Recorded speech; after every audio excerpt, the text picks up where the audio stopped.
Daf Yomi, Tractate Sanhedrin, 9.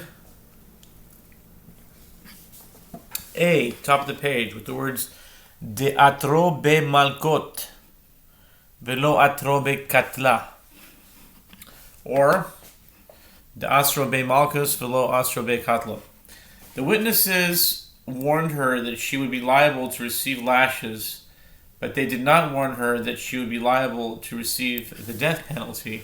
In that case, the court would try her for adultery, and if found guilty, she would receive lashes and not the death penalty. וכמפלגי בפלוגתא דרבי ישמעאל ורבנן דתנן מכות בשלושה משום רבי ישמעאל אמרו בעשר משלושה. And they disagree with regard to the issue that is the subject of the dispute between Rabbi Yishmael and the rabbis. As we learned in the Mishnah, one who is accused of violating a prohibition that would render him liable to receive lashes must be judged by 3 judges. In the name of Rabbi Yishmael, it was stated, cases involving lashes must be adjudicated by 23 judges. Therefore, Rabbi Meir holds that in the case of the defamer may be adjudicated by 3 judges because he holds that a court of 3 may administer lashes. The dissenting opinion, which holds that lashes may be administered by 23 judges, also holds that this case must be adjudicated by a court of 23.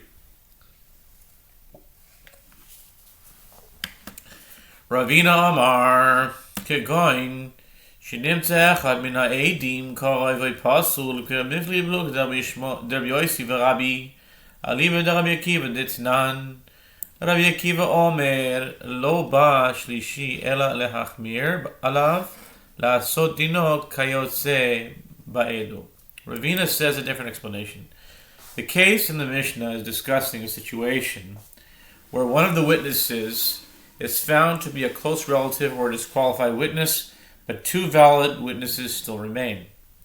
And Rabbi Meir and the rabbis disagree with regard to the issue that is the subject of the dispute between Rabbi Yossi and Rabbi Yehuda Hanasi with regard to the opinion of Rabbi Akiva. As we learned in the Mishnah, Makot 5b, that Rabbi Akiva says, when the verse states at the mouth of 2 witnesses, or at the mouth of 3 witnesses, shall a matter be established, Deuteronomy 17, verse 6. The 3rd witness is mentioned only to be stringent with him, to make his status like these other 2 witnesses. If a group of 3 witnesses is found to be conspiring witnesses, the 3rd one might claim that his testimony was unnecessary and therefore did no harm. The Torah nevertheless imposes upon him the same strict punishment as his peers. Im kain, ana shakatuv et hanitpal le'ovrei avera ke'ovrei avera alachat kama v'kama she'ashlim sachar le'nitpal le'osei mitzvah ke'osei mitzvah.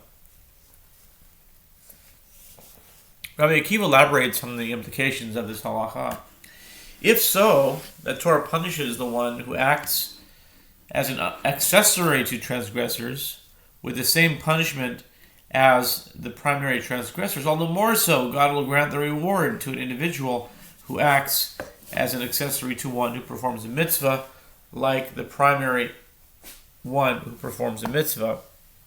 For the measure of good is always greater than the measure of suffering. See Sotah 11a. Uma shnayim nimtzeh echad mehem karavai pasol edusum batala bitla af shlosha nimtzeh echad mehem karavai pasol edusan betela uminayin shafilu mea tamad lo yimor edim. Additionally, this teaches that just as in the case of 2 witnesses, if one of them is found to be a close relative or a disqualified witness, their testimony is nullified, as the single remaining witness is not able to testify alone, so too, in the case of 3 witnesses, if one of them is found to be a close relative or a disqualified witness, their testimony is nullified. And from where is it derived that this applies even to a group of 100 witnesses? The verse states witnesses. Amar Rabbi Yossi, Bameh devarim amorim, bedinim nefashos, aval bedinim amanois, tiskayim edus bishal, Rabbi Omer, af dinim amanois, ve'echad dinim nefashos, ve'am emasai, bizman she'yitir bahem, aval bizman she'lo yitir bahem. The Tanaim discussed how Rabbi Akiva's opinion is to be understood. Rabbi Yossi says, in what situation is this statement that if one of them is found to be a close relative or a disqualified witness, their testimony is nullified? Said, in cases of capital law, but in cases of monetary law, the testimony may be upheld with the other witnesses.